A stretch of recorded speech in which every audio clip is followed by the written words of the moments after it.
All right. We are back at the Grit Won't Quit podcast studio in lovely Belmont, New Jersey, and we have a very special guest on today. We have a co-host. We have Marky Mark on, so shout out to Marky Mark first. What's going on? Then we got Lindsay from Century 21. Lindsay is a runner. She's a business owner. She's an entrepreneur. She is a rock star. Good morning. How are you today? I'm good. How are you? Good. Thanks for coming on. Thanks for having me. This Happy is going to be here. This is going to be a great episode. I love it. So let's get right into it. You just completed the marathon. I did. I ran. How was it? I ran Boston. It was a great experience. Not easy as expected, but a lot of hills, right? A lot of hills. Heartbreak Hill was all it's lived up to be. All that it's cracked up to be. It was great. I was super lucky to be there because it's not easy to get into that. How did you get into it? I got in with my fundraising team. So Awesome. I was a part of the Breakthrough T1D Type 1 Diabetes fundraising team.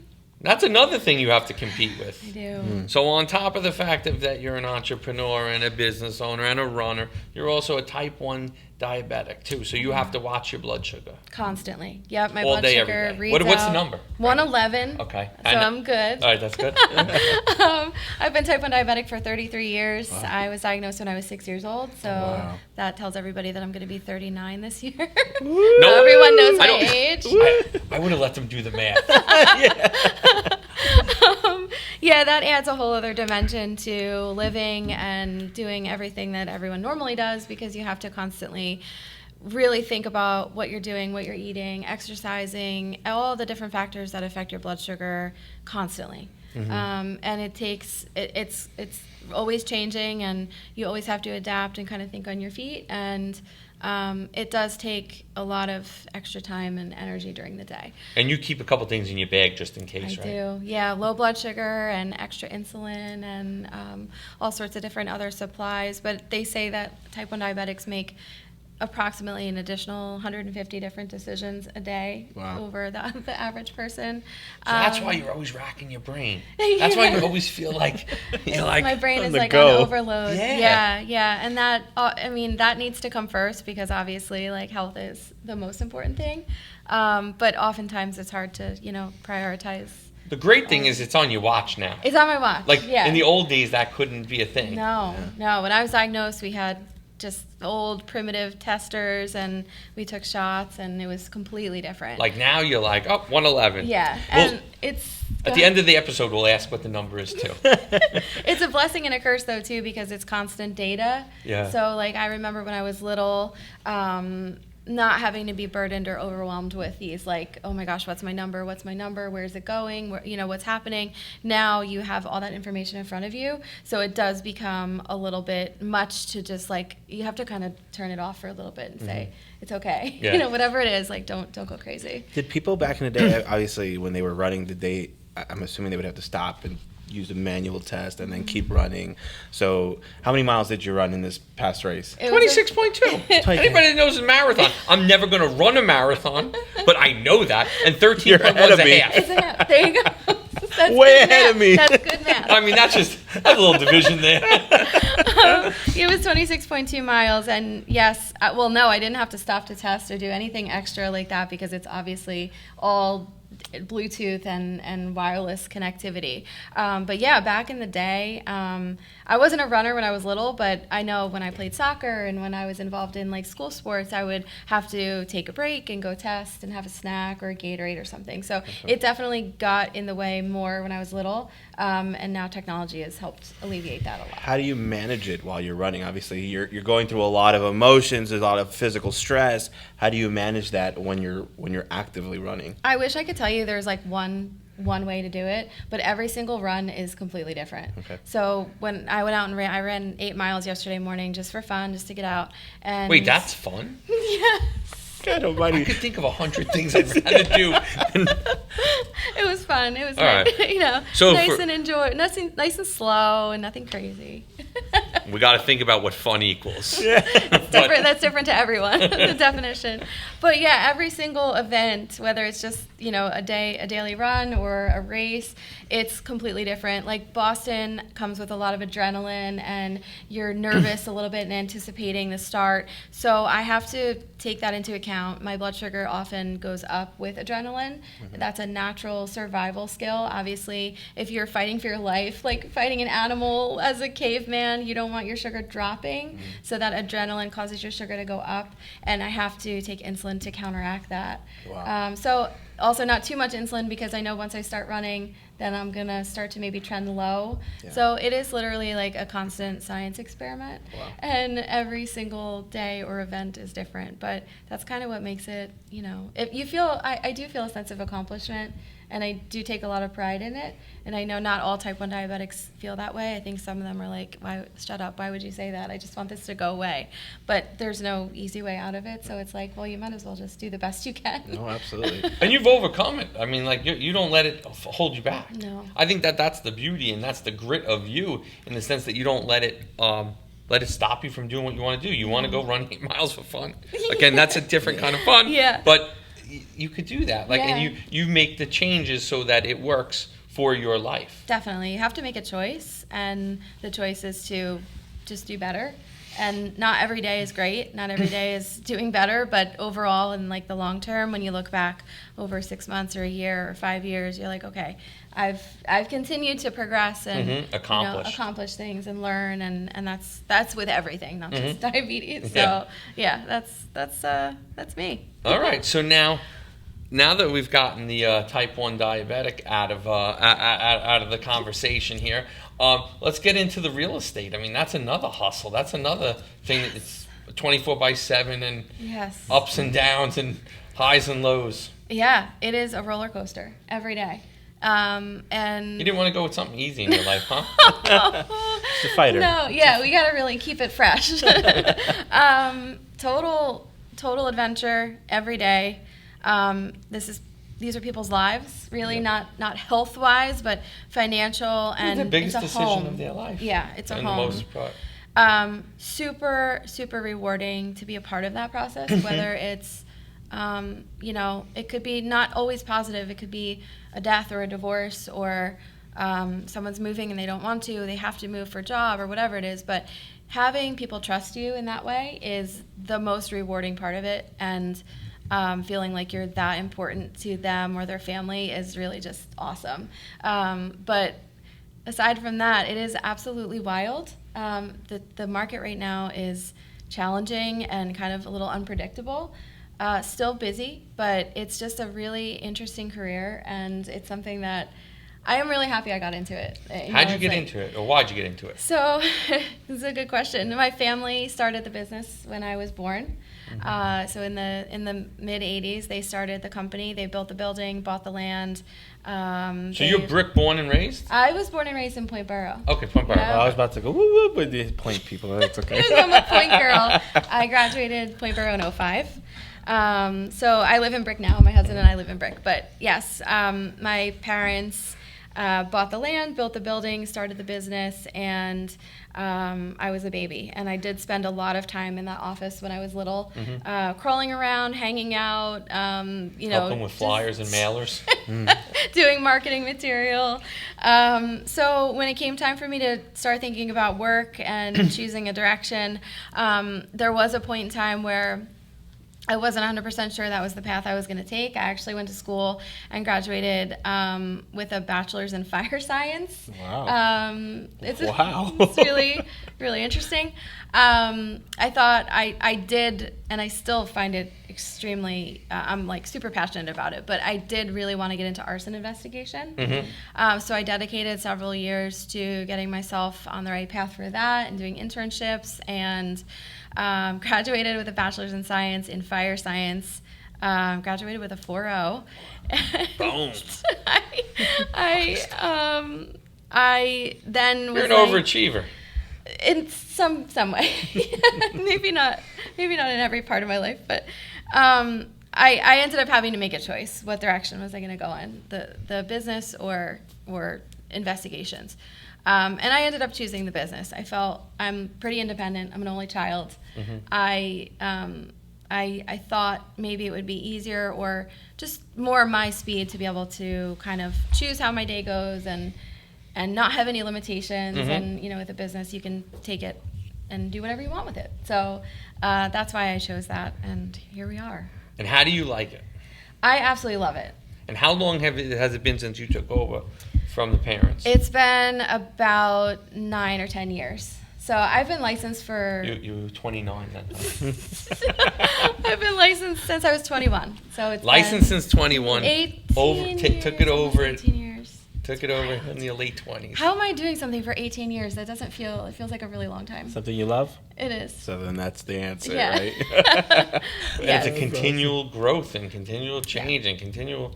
Now, how do you see yourself against the worlds of Zillow and, these online Redfin brokers and stuff like that, compared to being a Century 21 operator with a location, with agents, kind of... How is that competing in this new world? I think we need to just be aware of it and not fight it. I also think that in real estate and many other industries, the personal connection and face-to-face and direct conversations with clients and people are the most important things. And that's something that Zillow or those huge websites really can't provide. So yeah, you could list your home on Zillow and do it yourself, and you could have always done that even without a website. Fizzbos. In the old days. Totally. Yeah, you could have done that anytime. Just like to say Fizzbos. Fizzbos. There you go. But yeah, I mean, it's technology, it's progress, it's changes that we're not going to be able to fight. But also, it's so important to me to just be accessible and here for people, because I feel like that's the most important thing. The trust aspect of real estate and just being there for clients is absolutely number one. That's awesome. Now, you obviously went from being, working for your parents' company, right? I'm sure you probably did more than the average real estate agent, helping mom and dad with marketing. Specifically on marketing, obviously, you've seen it change over the years, right? Can you talk to us about, what has been, I guess, the biggest struggle for people in your industry to go into this new technological change? And it's not just lawn signs anymore. It's not, just flyers. Now there's this whole digital aspect to it. Yeah. And it's not easy because, you're an expert at being a real estate agent. So how has that been for you guys, especially for you, seeing the changes over the years from when you were a kid now as the business owner? Yeah. How do you feel that's impacted you and the entire industry? Yeah, it's a great question, and I think it's almost similar to the diabetes tech conversation as well. I mean, it is an asset, and it is extremely helpful and time-saving, but it also adds, it's overwhelming. You could be completely overwhelmed with data and advertisements and which one to go with and how to use it and who to contact and who to target, and that is a lot to handle. So I think, overall, our industry, as long as you're open-minded and you're willing to adapt and grow with whatever is out there and whatever works best for you, I think what you feel the most genuine about, I don't want to make advertisements and do things that I don't feel are really me. But if you feel good about it and it's working for you, then whatever. That's all part of growing the business. I actually had this conversation with somebody the other day. We obviously are online and we have social media and we try and keep up with all those technological advances in our marketing, but I still get a lot of clients that we still send mail or postcards, just listed, just sold, whatever it is, any topic. I still do have a lot of clients that hold on to the postcard. They put it on their fridge or they put it in their drawer, and then they'll call 6 months or 8 months later and they'll say, hey, I got your postcard. I saw you online, so you're connecting on 2 different mediums, and that's awesome because you think, oh, nobody's reading tangible things anymore. Yeah. But they are, and maybe not the newspaper or like things like that, but they're still doing that. And I think if you connect, especially with people of all ages, not all of our clients are 26. Yeah. So, you have 70, 80-year-old people who are looking to make a move or going to assisted living. Those people really also do connect with like kind of the older technology. Awesome. Yeah. I it's think fun. that, you know what I think about postcards? I feel like and listen, we do a lot of online advertising, and you see me all over social Sure. medias, but I think it's very competitive out there. It's you're grabbing eyeballs for seconds versus, so you could, or if you do like one of those Facebook groups, like like those overheard in Manasquan or in Point or Brick or whatever, and you ask for a recommendation for a realtor. 80 names show up within It's the first wild. 7 minutes of Yeah. being Yeah. on that post. So now there's 80 people that they have to go through and have to click on your link and click on this. It's very busy versus you send a mailer in, you're the only one there. Right. Yeah. So Right. I think there's a huge benefit to it. I know that, from a, when you think about it conceptually, you're like, well, why wouldn't you go digital? It's cheaper, it's this, but it's so competitive, Yeah. especially in a space like yours. And you told me a stat when you were in Manasquan a couple of weeks ago that said, you told me something like 75% of realtors make like one transaction a year or something like that. When you think about that, there's that even bogs down the less than stellar agents, because everybody's brother-in-law, sister-in-law, cousin, friend is a realtor. Yeah, and But we're people all don't fighting over realize. it. People don't realize. Like, again, that's one of the biggest investments you make as a consumer, is to buying or selling your home, and then. Oh, my brother-in-law does, but my brother-in-law sells the one home a year. John, you don't actually do it. Don't worry. But if I used that person, they might not get me the best value Right. for what I need, but I want to use them because, John's just getting into real estate and I want to help him out. But you have 18 years, 19, 20 years essentially of experience and sold a ton of houses and bought a ton of houses Yeah. compared to, the guy who's just getting his foot in and might not be in real estate in 6 months. Right, right. And it's not even about like experience is one thing, but like just having connections and knowing people and knowing like when you're in a process and someone needs professionals like an electrician or a contractor, like if you go online and you Google that, you're going to find a list of 30 other people, that are electricians Yeah. right there. So I love to be able to know just the right people who can come over and give you an opinion or give you information. It's providing information to the client so that they can make the most educated decision. That we're not making decisions for our people. We're guiding them to be able to get to the best outcome, whether it's financially or time or whatever their goal. Usually it's, making the most money or getting the best deal. But, having those connections and just being established in the area Yeah. is so helpful. Yeah. And it's really rewarding to be able to say, hey, like I have a great contractor. He can come over. He's a good friend of mine. He's been working with us for 20 years. Now they have business. Yeah. And like I love that. Yeah. I really do. It's awesome. It's awesome. Yeah, The hard part is you have to make sure you have a vetted list. yeah. Totally. Because one guy could mess up this whole process. Oh, 100%. Yeah. Or one girl. It could Yeah. be- it could be- Anyone. Anybody. Yeah. One person. One person. Yeah. There you go. Yeah. But You're right. that one person could mess it up because, again, you could be referring people and for years and have great success. One person doesn't do the right thing.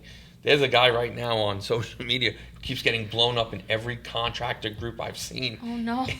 And this poor guy, but I mean, it sounds like, I don't want to say poor guy because it sounds like he's done wrong by He's a making lot of mistakes. people. Yeah. But and you see this, and every time I feel like I turn on Facebook, I see like another post in Oh, another no. group. Oh, but gosh. again, that's also it's a positive and a negative, right? Social is so good to so many people by putting out videos and talking Totally. about their business, but then you don't do the right thing, and You're done.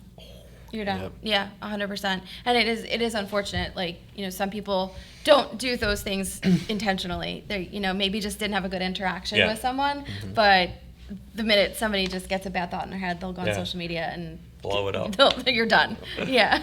You obviously have staff on your team, right? And I feel one of the things that I've heard for people who are they have a full-time job, but they're also a realtor. How important is it to get in with a good firm, right? Like what obviously you can pick any firm you want to go work with, but how important is it to have a good team, to build the knowledge base with that firm? It's not just signing on with somebody and saying, hey, I'm going to try to sell some houses. I feel like those who don't invest in the time to do it are not going to be successful. So how important is it for you and for your team to be so close and It's to work so together? important. It is so important to have the right support and the right training and education. Not all that training, actually most of that training is going to be live in person in the field as we go, but having the support and the right people behind you is so important. I have spoken to several agents who have signed on with a company and then they just don't hear from anyone ever again. And although we are all independent contractors and the agents really need to put the time in and invest that time, they may not see a return right away. So they do need to do that, but they also do need the back end support and help with all of these crazy little things that can happen on a daily basis and learn about those experiences just for confidence and to become the best possible agent that you could be. I know that we're a little bit of a smaller office, but my agents text me constantly, and several of them are still pretty new. Okay. But they ask me questions about everything, and I love that because they want to know, and I'm here to give them an answer. And honestly, I may not know the answer. So just before I came here, I texted one of my agents back, and I was like, let me think about that for a minute because I'm not sure how we need to handle that. Absolutely. I mean, there's nothing wrong with saying that and also learning as we go. Absolutely. Be uncomfortable and asking the questions. Only two ways to grow, right? And Totally. If you're not asking and you're not putting yourself in those positions, how can you have that opportunity to grow? Absolutely. So, Yeah. That's awesome. Yeah. Do you find it, actually, what would be, obviously some of our listeners might be jumping into your industry now or maybe have been struggling. What would be some advice to say, hey, refocus, and what would be those first things you would refocus on? Oh, that's a good question.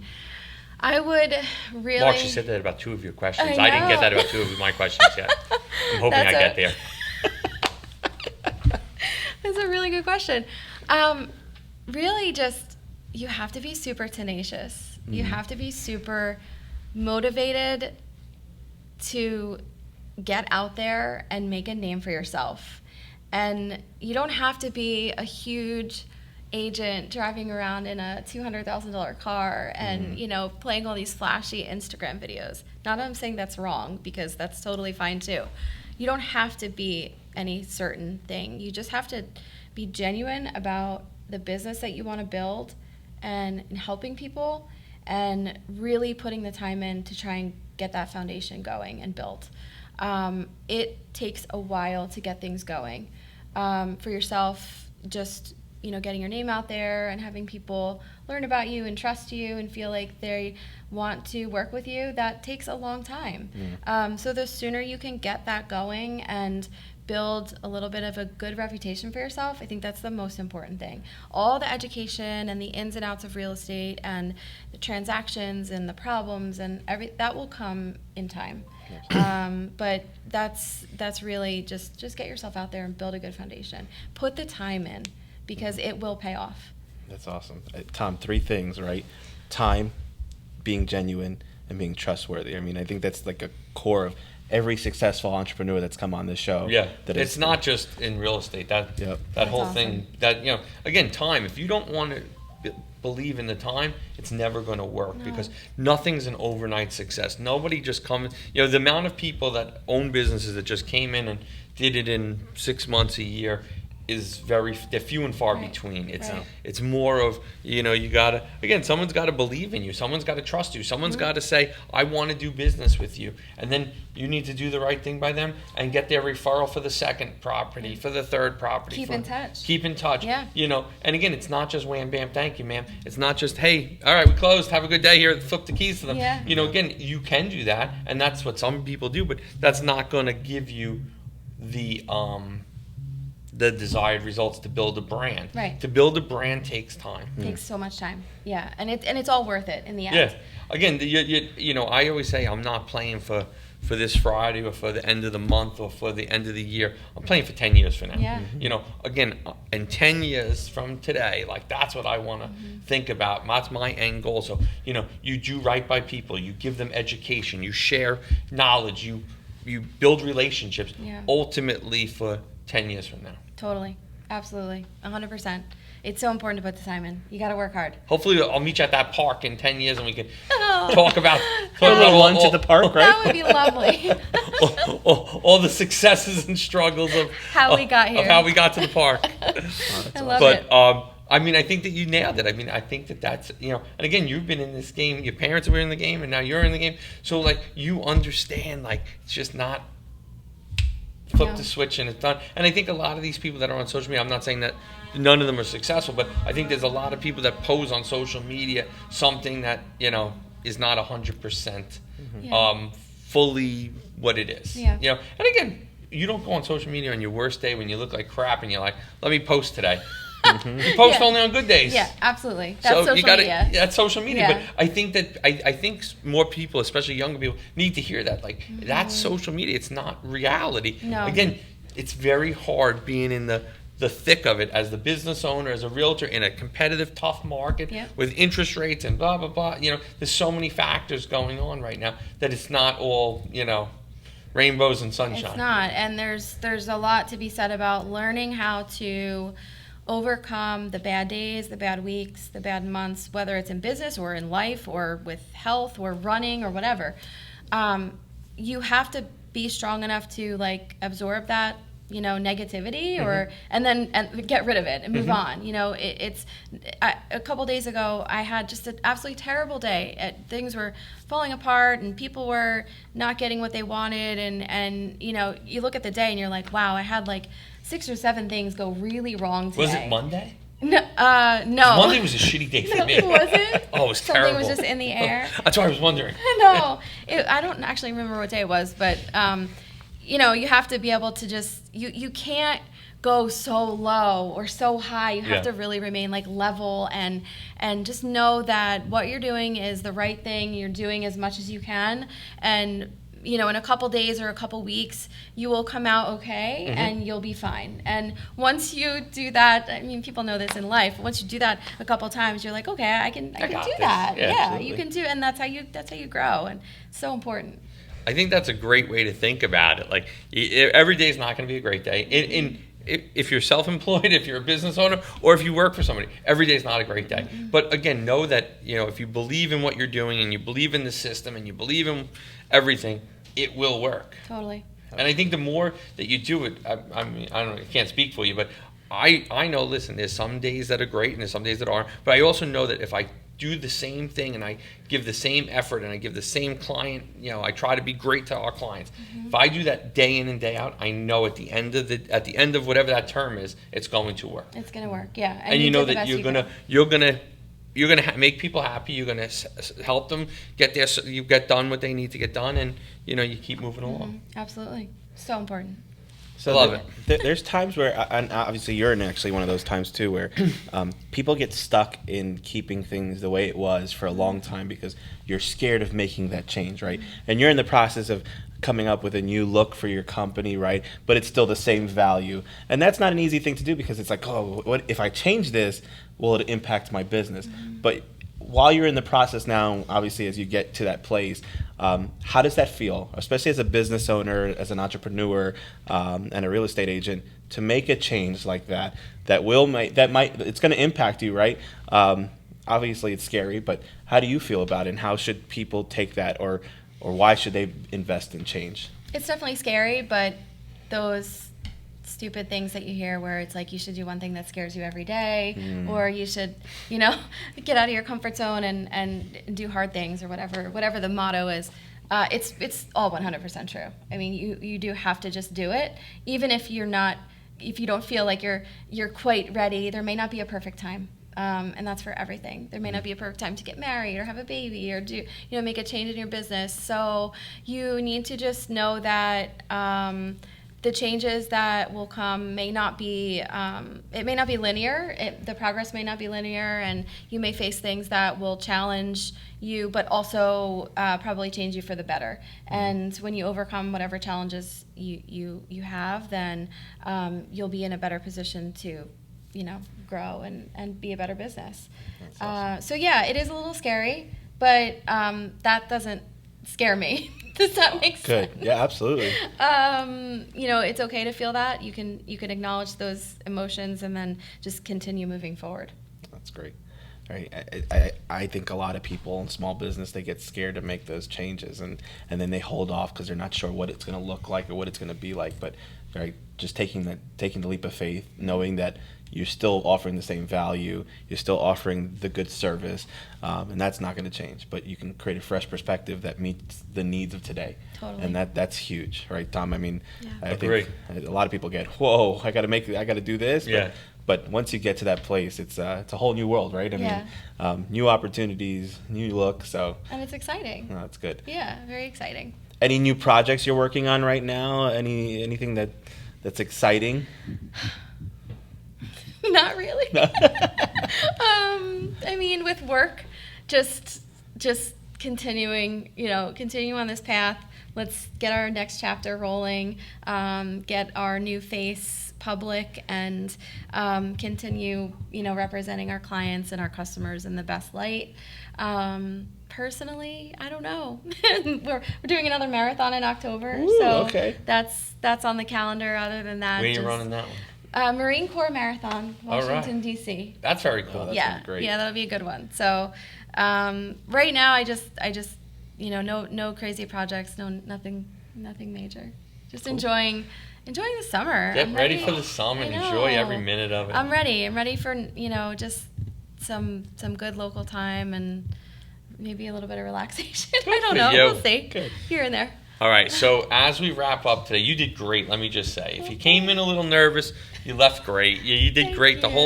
The whole chat was a good chat. Awesome. We've learned a lot about you, and we've figured out you're a fighter.